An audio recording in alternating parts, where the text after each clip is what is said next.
হযরত জাকারিয়া আলাইহিস সালামের যুগের কথা বলছি। সেই যুগে হান্না নামে একজন পূর্ণবতী নারী ছিল। অনেক বয়স হওয়ার পরেও তার কোনো সন্তান জন্মগ্রহণ করেনি। এরপরে একদা আল্লাহ রব্বুল আলমিনের দরবারে ফরিয়াদ করলো, হে আল্লাহ, আমার অনেক বয়স হয়ে গেল কিন্তু আমার কোনো সন্তান জন্মগ্রহণ করলো না। আমি তোমার দরবারে মান্যত করছি, যদি তুমি আমাকে কোনো সন্তান দান করো তাহলে তোমার ঘর বাইতুল মুকাদ্দাসের খেদমতে আমি সেই সন্তানকে উৎসর্গ করব। হান্নার এই মান্যতের কিছুদিন পর আল্লাহ রব্বুল আলমিন তার গর্ভে একজন সন্তান দান করলেন। আর হান্না সন্তানকে দেখে অত্যন্ত খুশি হলেন। কিন্তু হান্নার খুশি বেশি দিন স্থায়ী হলো না, কেননা যখন তিনি সন্তান প্রসব করলেন তখন দেখতে পেলেন তিনি একটি কন্যা সন্তান জন্মদান করেছেন। কন্যা সন্তান দেখে হান্নার মন অত্যন্ত ভারাক্রান্ত হয়ে পড়ল। তখন তিনি আল্লাহ রব্বুল আলমিনের দরবারে ভারাক্রান্ত মনে প্রার্থনা করলেন, হে মাবুদ, আমি তোমার দরবারে মান্যত করেছিলাম, যদি তুমি আমাকে একজন সন্তান দান করো তাহলে আমি তোমার ঘর বাইতুল মুকাদ্দাসের খেদমতের উদ্দেশ্যে সেই সন্তানকে উৎসর্গ করব।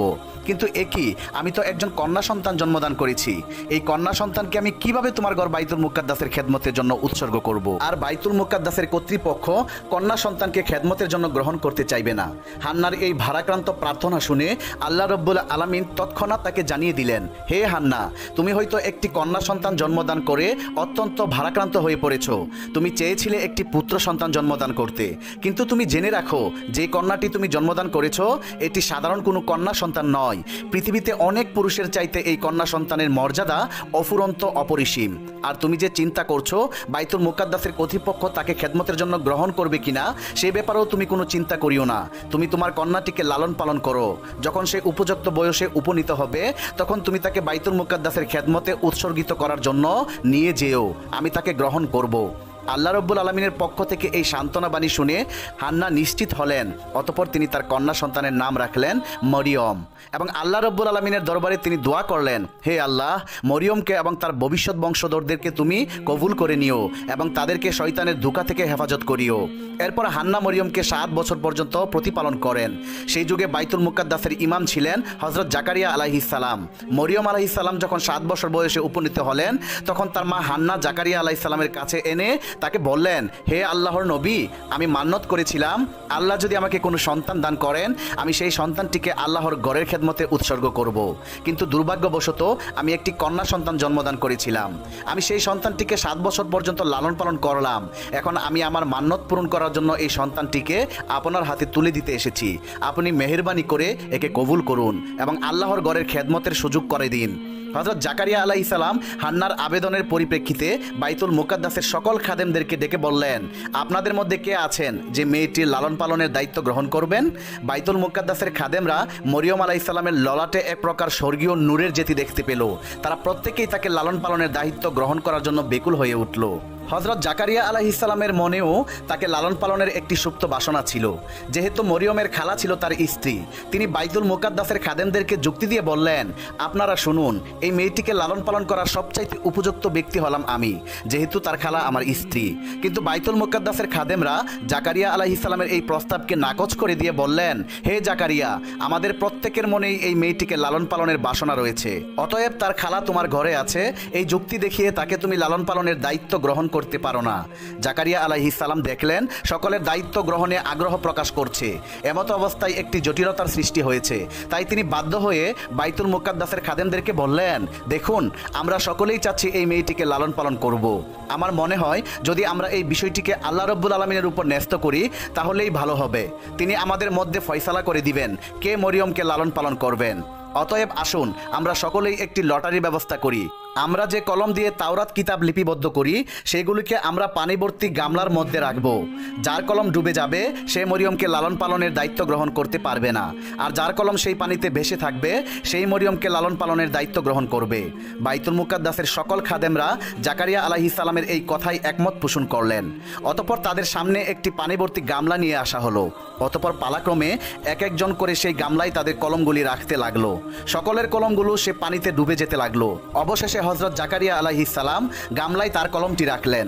দেখা গেল অলৌকিকভাবে তার কলমটি পানির উপর ভেসে রয়েছে। অতঃপর সকলের সর্বসম্মত সিদ্ধান্ত ক্রমে জাকারিয়া আলাইহিস সালামই মরিয়ম আলাইহিস সালামকে লালন পালনের দায়িত্ব গ্রহণ করলেন। এরপর হযরত জাকারিয়া আলাইহিস সালাম বাইতুল মুকাদ্দাসের পাশেই মরিয়ম আলাইহিস সালামের জন্য একটি ঘর নির্মাণ করে দিলেন। তিনি সেই ঘরেই সবসময় থাকতেন। আল্লাহর নবী জাকারিয়া আলাইহিস সালাম তাকে দেখাশোনা করতেন ও খোঁজখবর নিতেন। তিনি যদি কোথাও যেতেন তাহলে বাইরে থেকে সেই ঘরটিকে তালাবদ্ধ করে যেতেন, অন্য কারো সেই ঘরে প্রবেশ করার অনুমতি ছিল না।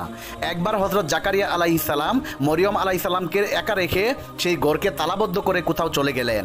অতঃপর তিনি একটি জরুরি কাজে আটকা পড়ে গেলেন। এমতো অবস্থায় এমন হলো যে তার মনেই ছিল না মরিয়ম আলাইহিস সালাম কি করছেন না করছেন। মূলত আল্লাহ রাব্বুল আলামিন জাকারিয়া আলাইহিস সালামের মন থেকে মরিয়ম আলাইহিস সালামের কথা ভুলিয়ে দিয়েছিলেন।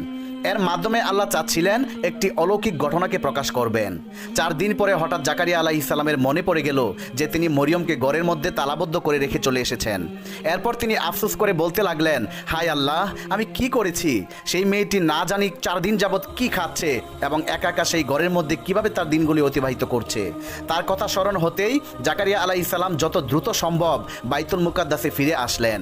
এরপরে তিনি মরিয়মের গৃহে প্রবেশ করে দেখলেন মরিয়ম আল্লাহ রাব্বুল আলামিনের ইবাদতে মশগুল রয়েছেন এবং তিনি আরও দেখতে পেলেন তার চারপাশে বিভিন্ন রকমের ফলমূল ও খাদ্য খাবারের ছড়াছড়ি, আর প্রত্যেকটি ফলমূল ছিল অমৌসুমী। এই দৃশ্য দেখে হযরত জাকারিয়া আলাইহিস সালাম আল্লাহ রাব্বুল আলামিনের দরবারে শুকরিয়া আদায় করলেন। মরিয়ম নামাজ শেষ করে খালুজানকে সালাম দিলেন। হযরত জাকারিয়া আলাইহিস সালাম দুঃখিত ও লজ্জিত কণ্ঠে জিজ্ঞাসা করলেন, মা, তুমি এই কয়েকদিন কেমন ছিলে? আমি এক মহা বিপদের মধ্যে নিপতিত হয়ে তোমার কথা বেমালুম ভুলে গিয়েছিলাম, যার ফলে নিয়মিত তোমার খোঁজখবর নিতে পারিনি। এই জন্য তুমি আমাকে ক্ষমা করে দিও। হযরত মরিয়ম বললেন, খালুজান, আপনি কি বলছেন?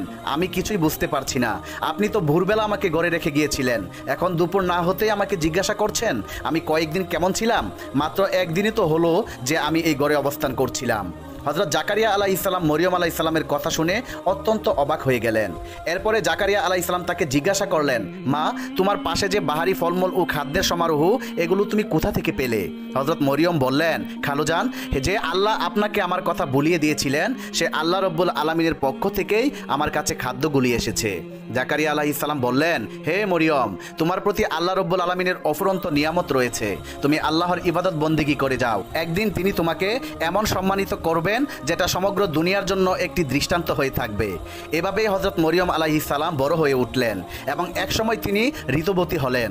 প্রথম ঋতুর পরে পবিত্র হয়ে গোসল সমাদা করে হাম্মামখানা থেকে যখন তিনি নিজ কক্ষে ফিরছিলেন তখন তার সম্মুখে হঠাৎ করে আবির্ভূত হলো একজন উজ্জ্বল চেহারার ব্যক্তি। হযরত মরিয়ম লোকটিকে দেখে মুখে আবরণ দিয়ে তার পাশ কেটে যাচ্ছিলেন। লোকটি তার দিকে অগ্রসর হলে তিনি তাকে লক্ষ্য করে বললেন, হে আল্লাহর বান্দা, তুমি আল্লাহকে ভয় করো। আমি তোমাকে চিনি না জানি না, তুমি কেন আমার দিকে অগ্রসর হচ্ছ? মূলত এই লোকটি ছিলেন হযরত জিবরাইল আলাইহিস সালাম। তিনি মরিয়মকে বললেন, হে মরিয়ম, আল্লাহর পক্ষ থেকে তোমার জন্য একটি সুখবর নিয়ে এসেছি। তিনি জিজ্ঞাসা করলেন, আপনি কে এবং কি সুখবর নিয়ে এসেছেন? জিবরাইল আলাইহিস সালাম বললেন, আমি আল্লাহর ফেরেশতা এবং আমি তোমার আল্লাহর পক্ষ থেকে একটি পুত্র সন্তান উপহার দিতে চাই। মরিয়ম বললেন, কিভাবে আমার সন্তান জন্মগ্রহণ করবে? অথচ আমি তো বিবাহিত নয় এবং আমি জেনাকারীও নয়, আমাকে আজ পর্যন্ত কোনো পুরুষের স্পর্শ করেনি। জিবরাইল আলাইহিস সালাম বললেন, হে আল্লাহর বান্দি, তোমার প্রভু বলেছেন এটা তার জন্য অতি সহজ এবং তিনি এটাকে মানুষের জন্য নিদর্শন ও তার রহমত হিসাবে প্রতিষ্ঠা করতে চান। আর এই কাজের সিদ্ধান্ত আল্লাহ রাব্বুল আলামিন পূর্বে নিয়ে রেখেছেন। তিনি তোমার গর্ভে কোনো পুরুষের স্পর্শ ছাড়াই একজন পুত্র সন্তান দান করবেন। অতঃপর হযরত জিবরাইল আলাইহিস সালাম মরিয়ম আলাইহিস সালামের মুখে একটি ফু দিলেন। এরপর তিনি অদৃশ্য হয়ে গেলেন। মরিয়ম তখন অনুভব করলেন তার শরীরের ওজন দ্বিগুণ বৃদ্ধি পেয়েছে। এরপরে তিনি অত্যন্ত দুশ্চিন্তাগ্রস্ত হয়ে পড়লেন। তিনি আল্লাহর দরবারে সেজদায় পড়ে বলতে লাগলেন, হে মহান প্রভু, আমার উপর এমন এক কঠিন পরীক্ষার দায়িত্ব তুমি অর্পণ করলে যা লোক সমাজে প্রকাশ হলে আমি সমাজচ্যুত ও নিন্দনীয় মানুষ বলে গণ্য হব। তবুও তোমার প্রেরিত দায়িত্ব পালনে আমি সম্মত আছি। তবে তুমি আর এই পৃথিবীর কোনো মানুষকে এমন কঠিন পরীক্ষার সম্মুখীন করো না। এমন কঠিন পরীক্ষার সম্মুখীন হলে অনেকেই ঈমানহারা হয়ে পড়বে। হে দয়ার সাগর, তুমি আমাকে এই কঠিন পরীক্ষা থেকে উত্তীর্ণ হওয়ার তৌফিক দান করো এবং ধর্মশীলদের অন্তর্ভুক্ত করো। আমার সকল বিপদ ও মুশকিল আসান করে দাও। কিছুদিনের মধ্যেই বনি ইসরাইলদের মধ্যে মরিয়ম আলাইহিস সালামের গর্ভধারণের কথা প্রকাশ হয়ে গেল। একদল লোক এসে তাকে শাসিয়ে বলল, মরিয়ম, উচিত কথা বলো, কে তোমার গর্ভজাত সন্তানের পিতা? তুমি তো একজন কুমারী কন্যা, কোনো পুরুষের সঙ্গ লাভ ছাড়া কিভাবে তুমি গর্ভধারণ করলে? অতএব বলো, কে সেই পুরুষ যে তোমার সাথে এই অপকর্ম করেছে? তুমি যদি তার নাম বলো তাহলে আমরা তাকে যথোপযুক্ত শাস্তি দিতে পারবো। মরিয়ম তাদের প্রশ্নের জবাবে বললেন, আমি কিছুই জানি না, আমি কোনো পুরুষের সাথে অপকর্ম করিনি। তোমরা যা দেখছো সবকিছু আল্লাহ রাব্বুল আলামিনের নিদর্শন। তিনি আমাকে সন্তানটি কোনো পুরুষের সঙ্গ ছাড়া দান করেছেন এবং তিনি আমাকে সংবাদ দিয়েছেন আমার গর্ভজাত সন্তান এই যুগের একজন নবী হবেন। এর বাইরে আর কোনো কথা আমার জানা নেই। এর মধ্যে একজন যুবক বলে উঠল, দিবারাত্র মসজিদে ইবাদতের নামে কক্ষ বন্ধ করে অন্য পুরুষের সাথে অপকর্ম করছো। এই বার্তা ফাঁস হয়ে গেছে, এখন নানা বাহানায় সেই কথাগুলিকে গোপন করার চেষ্টা করছো। আসলে ঘটনাটা খুলে বলো, কার সাথে তুমি অপকর্ম করেছো? আসল ঘটনা যদি না বলো, যদি তুমি স্বেচ্ছায় বলতে না চাও, তাহলে আমরা যে কোনো উপায়ে খুঁজে বের করব এবং তোমার মুখ থেকে সেই লোকটির নাম বের করেই ছাড়বো। তাদের এরূপ হাজারো লাঞ্ছনামূলক কথা শোনার পরেও মরিয়ম আলাইহিস সালাম তাদেরকে একটি কথাই বারবার বলছিলেন, আমার এই গর্বের সন্তান আল্লাহ রাব্বুল আলামিনের দান, এছাড়া আমি কিছুই জানি না। অবশেষে বিরক্ত হয়ে সেই লোকগুলি তার কাছ থেকে ফিরে চলে গেল। হযরত মরিয়ম আলাইহিস সালামের একজন খালাতো ভাই ছিল, তার নাম ছিল ইউসুফ। সে সবসময় তাকে পাওয়ার আকাঙ্ক্ষা করত এবং তাকে বিবাহের আকাঙ্ক্ষা করত। যখন সে শুনল মরিয়ম গর্ভবতী হয়েছেন, তখন সে তার কাছে এসে বলল, মরিয়ম, আমাকে ফাঁকি দিয়ে তুমি কোন নাগরের হাত ধরলে? আমি তোমার জন্য কম অপেক্ষা করিনি। আমাকে এমনভাবে সরিয়ে দিয়ে তুমি অন্য মানুষকে আপন করে নিতে পারলে। আমি কি অপরাধ করেছিলাম? আমি তো আর তোমার সাথে অবৈধভাবে কোনো কাজ করতে চাইনি। বিবাহের মাধ্যমে তোমাকে গড়ে তুলতে চেয়েছিলাম, তাতে আর কোনো কলঙ্ক ছড়াতো না। এখন তুমি কলঙ্কিনী হিসাবে সমাজে পরিচিত লাভ করেছো। অবৈধভাবে গর্ভধারণ করে সমাজের নিন্দনীয় হলে তার চাইতে তুমি যদি আমাকে বৈধভাবে বিবাহ করতে, সেটা কি তোমার জন্য মন্দ হতো? মরিয়ম ইউসুফের কথা শুনে বলল, ভাই ইউসুফ, তুমি বিশ্বাস করো, আমি আল্লাহর কসম খেয়ে বলছি, আমি কোনো পুরুষের সাথে অপকর্ম করিনি এবং আমি জেনাকারিনীও নয়। আল্লাহ রব্বুল আলামিন এই সন্তান জিবরাইল আলাইহিস সালামের মাধ্যমে আমাকে দান করেছেন এবং তিনি আমাকে সুসংবাদ দিয়েছেন আমার গর্ভজাত সন্তান একজন নবী হবেন। ইউসুফ বলল, তুমি এখনো আমাকে বোকা বানাতে চেষ্টা করছো। পৃথিবীর ইতিহাসে কোনো নারী পুরুষের সংস্পর্শ ছাড়া গর্ভধারণ করেছে এমন কোনো নজির কি আছে? তুমি আমাকে অযথা ধোঁকা দেবার চেষ্টা করছো, তবে এতে তোমার ভবিষ্যৎ মঙ্গলজনক হবে না। একদিন না একদিন তোমার সেই পুরুষের নাম প্রকাশ হয়ে পড়বে, আর তখন তুমি যতই ছলনা করো না কেন, সমাজের মানুষ তোমাকে এর জন্য শাস্তি দিবে। তখন হযরত মরিয়ম আলাইহিস সালাম তার প্রশ্নের জবাবে বললেন, তুমি পিতা ব্যতীত কোনো সন্তান জন্মগ্রহণের কথা শুনোনি, কিন্তু পিতামাতা ব্যতীত আল্লাহ রব্বুল আলামিন হযরত আদম ও হাওয়াকে কিভাবে সৃষ্টি করেছিলেন সেই কথা কি তোমার মনে নেই? যে আল্লাহ পিতামাতা ব্যতীত মানুষ সৃষ্টি করতে পারেন, তিনি কি পিতা ব্যতীত মানুষ সৃষ্টি করতে সক্ষম নন? ভাই ইউসুফ, তুমি আমার নামে কলঙ্ক ছড়ানোর চেষ্টা করিও না। আমি আল্লাহর হেফাজতে আছি এবং আল্লাহ রব্বুল আলামিনই আমাকে রক্ষা করবেন। যারা আমার নামে অপবাদ ও কলঙ্ক ছড়ানোর চেষ্টা করবে, আল্লাহ রব্বুল আলামিনই তাদের বিচার করবেন। ইউসুফ মরিয়ম আলাইহিস সালামের শেষের কথাগুলো শুনে অত্যন্ত ভীত হয়ে পড়ল। তখন সে বলল, বোন, আমি তোমার পর নয়। তুমি যা বলছো তা যদি সত্যি হয়, তবে আমি তোমাকে সাহায্য করব এবং তোমার উপর অপবাদ দানকারীদের সমুচিত শাস্তি দেব, কিন্তু তার পূর্বে তোমাকে সত্যবাদিতার জন্য তোমাকে প্রমাণ দিতে হবে। হযরত মরিয়ম আলাইহিস সালাম তখন বললেন, এই জন্য তোমাকে কিছুদিন অপেক্ষা করতে হবে, তখন তুমি নিশ্চিতভাবে আমার সত্যবাদিতার প্রমাণ পাবে। এরপরে ইউসুফ মরিয়ম আলাইহিস সালামের কাছ থেকে বিদায় গ্রহণ করেন। তারপর হযরত মরিয়ম আলাইহিস সালাম পুনরায় আল্লাহ রব্বুল আলামিনের ধ্যানে মগ্ন হয়ে গেলেন। তিনি আল্লাহ তাআলার কাছে করুণ সুরে আবেদন জানালেন, হে দয়ার সাগর, তুমি সমুদ্রকে পাহাড় এবং পাহাড়কে সমুদ্রে পরিণত করো। তুমি ফকিরকে বাদশা এবং বাদশাকে ফকিরে পরিণত করো। অতএব আমার এই দুর্দিনে আমার উপর অপবাদ দানকারীদেরকে তুমি অপনোদন করে দাও। আমি এই অপবাদের তীব্র আঘাত আর সহ্য করতে পারছি না। এ সময় হযরত জিবরাইল আলাইহিস সালাম মরিয়মের কাছে এসে বললেন, হে মরিয়ম, তুমি নিরাশ হইও না, তোমার প্রতি আল্লাহ তাআলা বেগবান রয়েছেন। বিদ্রুপকারীদের সাময়িক বিদ্রুপে তুমি অধৈর্য হয়ে পড়ো না। আল্লাহ তাআলা শীঘ্রই অপবাদ দানকারীদেরকে সমুচিত জবাব দিবেন। তুমি সমালোচকদের জবাব দিতে গিয়ে তোমার মূল্যবান সময় নষ্ট করো না। সর্বদা আল্লাহ তাআলার ইবাদত বন্দেগীতে মশগুল থাকো, তিনি সর্ব অবস্থায় তোমাকে হেফাজত করবেন। এভাবেই হযরত মরিয়ম আলাইহিস সালাম কেঁদে কেঁদে দীর্ঘ 10 মাস 10 দিন অতিবাহিত করেন। তারপরে হঠাৎ একদিন তার প্রসব বেদনা শুরু হলো। তখন তিনি ঘর থেকে বেরিয়ে এক বিরাট মাঠের দিকে পাড়ি জমালেন। যে মরুভূমিতে হযরত মরিয়ম আলাইহিস সালাম সন্তান প্রসবের জন্য গিয়েছিলেন, সেই স্থানটির নাম ছিল বাইতুল আম। স্থানটি ছিল বাইতুল মুকাদ্দাস থেকে 12 মাইল দূরে। সেখানে পৌঁছে তিনি একটি খেজুর গাছের নিচে উপবেশন করলেন। তখন তার প্রসব বেদনা ধীরে ধীরে তীব্র হতে থাকে। একদিকে প্রসব বেদনা, অন্যদিকে চলছিল মানুষের সমালোচনার ভয়। এ কারণে হযরত মরিয়ম আলাইহিস সালাম বেদনায় অধৈর্য হয়ে বললেন, হায় আল্লাহ, আমি যদি পৃথিবীতে জন্মগ্রহণ না করতাম তাহলে কতই না ভালো হতো। এরপরে হযরত মরিয়ম আলাইহিস সালাম একটি ফুটফুটে পুত্র সন্তান জন্মদান করলেন। তিনি যখন এমন চিন্তায় অধীর ছিলেন আর তাকে সাহায্য করার মতো সেখানে কেউ ছিল না, তখন আল্লাহ রব্বুল আলামিন হযরত জিবরাইল আলাইহিস সালামকে সেখানে অবতরণ করেন এবং হযরত জিবরাইল আলাইহিস সালাম মরিয়মের পাশে একটি সুন্দর বেহেশতি নহর সৃষ্টি করে দিলেন। এরপর তাকে নির্দেশ করলেন, মরিয়ম, তুমি ঝর্ণার পানি ও বৃক্ষের খেজুর ভক্ষণ করো। এরপর হযরত মরিয়ম আলাইহিস সালাম খেজুর খাবার ইচ্ছা করা মাত্র মাত্রই খেজুর বৃক্ষটি তার মাথা মরিয়ম আলাইহিস সালামের কাছে ঝুঁকিয়ে দিলেন। এরপর হযরত মরিয়ম আলাইহিস সালাম বৃক্ষ থেকে খেজুর ভক্ষণ করলেন এবং নহর থেকে পানি পান করে অনেকটা সুস্থ হয়ে উঠলেন। অতঃপর জিবরাইল আলাইহিস সালাম তাকে বললেন, মরিয়ম, তুমি তোমার অপবাদের ব্যাপারে কোনো চিন্তা করিও না। লোকেরা যদি তোমাকে এই সন্তানের ব্যাপারে কোনো কিছু জিজ্ঞাসা করে তাহলে ইশারায় তুমি তাদেরকে বলে দিও আমি রোজা রেখেছি। বনি ইসরাইলদের যুগে রোজা রাখা অবস্থায় কথা বলা নিষিদ্ধ ছিল। তোমার পক্ষ থেকে তোমার নবজাতক পুত্র আল্লাহ রব্বুল আলামিনের কুদরতে তাদের সকল প্রশ্নের উত্তর দিয়ে দিবেন। ছেলেকে কুলে তুলে নিয়ে হযরত মরিয়ম আলাইহিস সালাম অবশেষে তৃপ্তি লাভ করলেন। তিনি অপলক চোখে ছেলের মুখ পানে তাকিয়েছিলেন। এমন সময় ছোট্ট ঈসা আলাইহিস সালাম বলে উঠলেন, হে আমার আম্মা জান, তুমি আজ পূর্ণবর্তী হয়েছো, কিন্তু আজ তোমাকে অভিনন্দন জানানোর মতো কোনো লোকজন তোমার কাছে নেই। তাই আমি তোমাকে প্রথমে সালাম জানাচ্ছি, তারপরে জানাচ্ছি তোমাকে অশেষ মুবারকবাদ।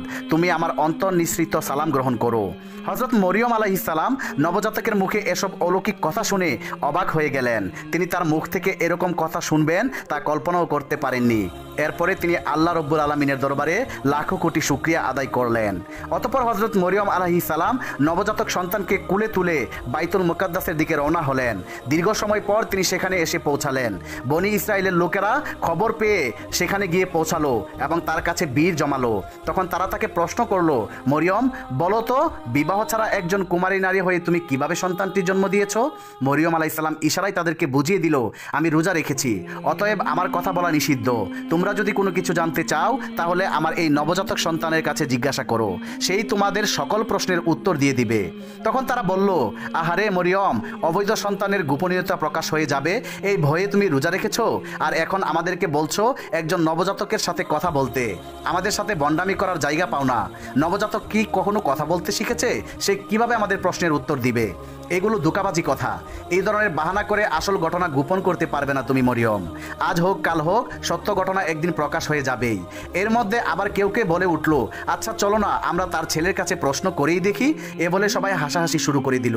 তারপর তারা হযরত ঈসা আলাইহিস সালামের কাছে প্রশ্ন করলো, হে মরিয়মের পুত্র, তোমার পিতার পরিচয় কি? তুমি কিভাবে তোমার মায়ের গর্ভে আসলে?